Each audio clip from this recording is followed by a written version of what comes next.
How's it going, everybody? Destauch here, and today we're going to be talking about how I think Halo Infinite could avoid some of the more negative tropes of open world games, assuming that it is open world.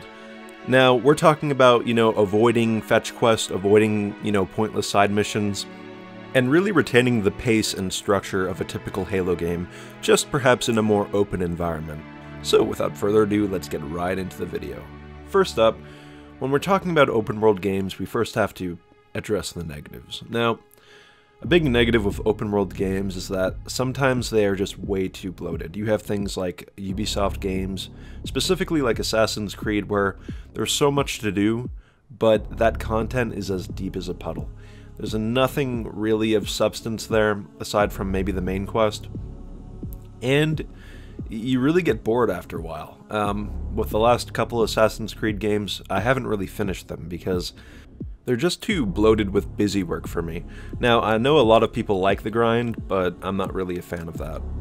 I think a more universal example that I think a lot of people would agree with is Ghost Recon Wildlands. Now, Ghost Recon Wildlands is certainly not great. I have some fun in it every now and then, but a big issue with that game is that there is way too much of that world. Now, it's beautiful. We have mountain ranges, snowy mountain peaks, vast deserts, but it is still boring. And the reason is because it's pretty, but there's nothing there. You look at it, that environment is pretty much empty. Nothing going on aside from the typical Ubisoft side quest. And that is something that I dearly hope Halo Infinite avoids. Now, we don't know that Halo Infinite is open world. This video is kind of just banking on it being open world. But if it is an open world, we need to have a substantial environment. Now, how do we get a substantial environment? Well, I think the answer lies in a little game called Final Fantasy XV. The world of Final Fantasy XV, I think, exemplifies what substance means. Now, of course, Final Fantasy XV is not a perfect game, but I have to say that the first open world section of that game is a masterpiece, and to understand that, let's look at the word substance, like I said before. Now, substance. Substance doesn't necessarily mean the most of something, just how good it tastes, how good is that experience. And I think that the linear progression of Final Fantasy XV is a great example of a substantial open world with a lot of substance. Now, what you do in that game is basically, it's a pretty expansive open world, but you explore it in a linear fashion, and that's kind of what I want Halo Infinite to be like. Now, we've had other linear games that do this, like Gears 5, but I think a big issue with Gears 5 is that it's a linear open world, but it doesn't take enough chances. You go through a big canyon, and it's really the same stuff most of the time. It doesn't change, aside from moving from snow to desert, which, yes, it's different, but you're still pretty much doing the same thing. I don't want that. I don't want an artificial environment. I don't just want a loading screen being masked. I want to experience this world. What Final Fantasy XV does is that it lets you experience this world at a pace. It can be curated because it is linear, but it is also vast.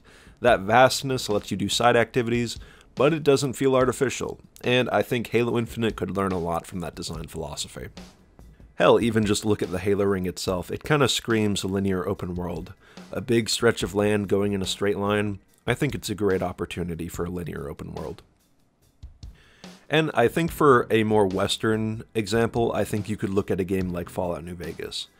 Now, Fallout New Vegas also has a vast open world, but if you've played the game, you kind of notice that you progress through it linearly, and I think Halo Infinite could also do that. So, just another example for you guys. And I think the most important point of this video is coming up right now, which is the idea of the 30 seconds of fun. Now, this was popularized by Bungie back in the day. I remember watching it in the Halo 2 VidDoc video that came with, I think, one of the physical DLCs. But basically, the 30-second rule, besides, eating things off the floor, is basically you have 30 seconds of fun, and the 30 seconds of fun basically is stretched across the entire game. Now, a big misconception of this whole rule is that a lot of people took it to mean, oh, you just have to have 30 seconds of fun every 30 seconds. but you can't be repeating the same thing over and over and over again. Now, I'll bring up something like Far Cry 5. Far Cry 5, for an open world game, actually does this really well. It follows the 30-second rule pretty good. You have 30 seconds of fun, and then you move to, like, you know, another 10 feet, and then you get attacked by another group of enemies. The issue is that that's repetitive. You keep encountering the same gameplay environment over and over and over. You know, the enemies in a location. What Halo does is that it always has a variety of different scenarios that happen every 30 seconds. It isn't just, oh, enemies appear, oh, fire at them, oh, next enemy, oh, fire. It isn't like that. There's always a unique set of objectives, gameplay environments, and enemies to shoot at. So in terms of implementing the 30 seconds of fun rule in an open world Halo game, it should make sure that it isn't repetitive and that every 30 seconds things are happening, but it isn't repetitively being thrown at you over and over and over again. It needs to be different, and it needs to progress as the game progresses. And moving on to my last and final point is the whole idea of a beacon. Now, I think what would effectively make a really great linear open world is to constantly have an objective in sight that gets closer as you go. Think, you know, Lord of the Rings, for example.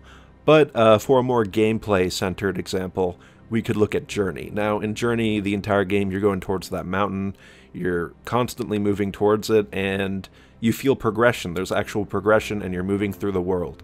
God of War did a similar thing, except about like midway through the game, you kind of change direction. But I think having some type of beacon in Halo Infinite, be it, I don't know, the Palace of Pain, which I believe we've seen in some of the promotional material, or some type of great Forerunner structure. I think that moving progressively closer towards that can have a real sense of, oh, we're making progress, oh, we're actually getting somewhere. And I think that could be a good, like, subconscious trick to keep the player engaged. So that's how I think they could make a really great open world for Halo Infinite. Nothing too vast, but something linear where they can still control the progression of the plot. Anyways, I hope you guys liked the video, and if you really liked it, try subscribing. If you have any other ideas for how they could improve the open world of Halo Infinite, leave them in the comments. This was Destauch, and I'll see you guys in the next one. Destauch out.